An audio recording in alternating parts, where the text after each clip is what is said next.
तो hello guys बल just normal blog है ये, कुछ वैसा तो काफ़ी अच्छी रिकवरी चल रही है हमारी। आज हम ट्राई करेंगे बैक का वर्कआउट। क्या आपको बैक का वर्कआउट दिखाते हैं। तो पहले हम स्टार्टिंग करेंगे अपनी बैक को खोलने के लिए। बैक एक ऐसी मसल है जो मेरे हिसाब से आप मेंटली तो गिव अप कर देते हो, बट फिजिकली आप गिव अप नहीं कर पाते। लाइक किसी के फोर आर्म पंप हो जाते हैं, किसी के रिस्ट, किसी के बाइसेप। तो इसीलिए बैक बहुत लोगों की वीक भी होती है। इवन मेरे केस में भी मेरी वीक है बैक। एंड तो इसमें आज मैं कंट्रोल रैप के साथ फोकस करूँगा उसमें। तो पहली एक्सरसाइज हम स्टार्टिंग करेंगे। कुछ ऐसा मैं दिखाऊंगा, मतलब यहाँ से वहाँ तक का ब्लॉग नहीं दिखाऊंगा। ये घर में बैठ के मैं वीडियो शूट कर रहा हूँ एंड देन सीधा ब्लॉग एक्सरसाइज के आपको दिखाऊंगा। तो पहली एक्सरसाइज हम करेंगे बैंड ओवर रो। मुझे पर्सनली जो मुझे फेवरेट लगती है वो लगती है मुझे रिवर्स ग्रिप में। आपकी अपर बैक बहुत अच्छी टारगेट होती है और आज का मेन गोल ही हमारा अपर बैक को में फोकस करना है। सो बैंड ओवर रो के हमने 3 सेट लेंगे और जो लास्ट सेट होगा वो थोड़ा मे बी हैवी रखेंगे हम, जिसमें से हमारे 8 से 6 रैप आए बस। उसके बाद बैंड ओवर रो आपकी थिकनेस के लिए बहुत बढ़िया एक्सरसाइज है, बैक की थिकनेस। बट उसमें भी आपको वेट भी बहुत सोच समझ के लेना है कि इतना भी लाइट वेट नहीं लेना है कि आप उससे 20-15 रैप आराम से खींच रहे हो, और इतना भी हैवी नहीं लेना है कि आप 3-4 रैप में आपकी जान निकल गई। तो वेट आपको बहुत ही दिमाग से चुनना पड़ता है। तो आपको बहुत सोच समझ के वेट रखना पड़ता है अगर आप एक अच्छी फिजिक बनाना चाहते हो।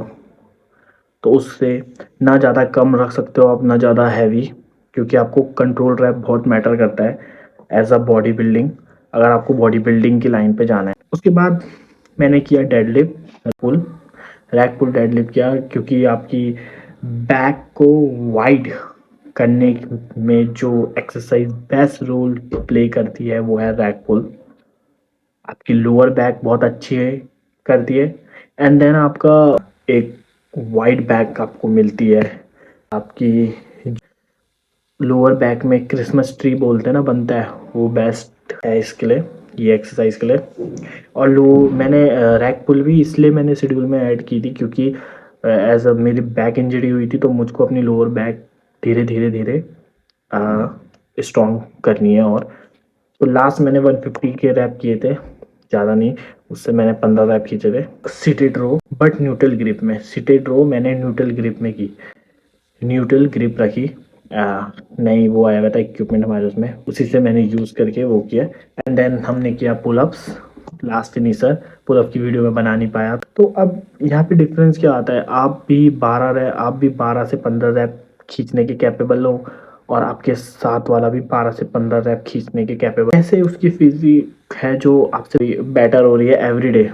वो क्या फैक्टर है, ठीक है, डाइट तो ऑफकोर्स डाइट होता है, रेस्ट होता है, बहुत चीज़ होती है, बट डिफरेंस क्या आता है यहाँ पे कि एक बहुत अच्छे किसी ने ये बात बोली थी, मुझे उसका नाम याद नहीं, आई थिंक फ्लाइंग बीस्ट की किसी ने बोली थी। तो उसने ये बोला था कि आप भी कैपेबल हो 15 से 20 रैप करने के, आपका पार्टनर भी 15 से 20 रैप करने की कैपेबल है, बट चैंपियन वही बनता है जो लास्ट के रैप उसी कंट्रोल के साथ खींचे। तो वो बात उसकी बहुत सही लगी थी मुझे, जो कि फैक्ट है भी। हर कोई कैपेबल है 12 से 15 रैप खींचने के लिए, हर कोई, किसी सबके पास स्ट्रेंथ है, खींच सकता है, बट लास्ट का जो रैप है वही डिसाइड करता है चैंपियन कौन बनेगा और किस माइंड से, किस कंट्रोल से वो रैप को खींच रहा है या लगा रहा है, यू कैन से। तो उससे डिसाइड करते हैं हम कि चैंपियन ये भाई फ्यूचर का चैंपियन है। बाकी ये ब्लॉग छोटा ही होगा, ज़्यादा कुछ नहीं, और ऐसे धीरे धीरे व्लॉग आते रहेंगे। और अब हमारी कटिंग की जर्नी चल रही है and we also complete in a body building show जल्दी। सो ये फैब में we started our prep and we decide to complete, let's see क्या होता है। पावर लिफ्टिंग हमने अब बिल्कुल छोड़ी है, ऐसा नहीं डर के, बट पावर लिफ्टिंग मेरा कोई गोल नहीं था कभी, कोई ड्रीम वो नहीं था कि मुझे इसमें कंप्लीट करना है, बट मैं ट्राई करूँगा कि पावर लिफ्टिंग के साथ मैं अच्छी खासी मतलब बॉडी बिल्डिंग के साथ अच्छी खासी पावर लिफ्टिंग भी करूँ। आज के लिए बाय बाय।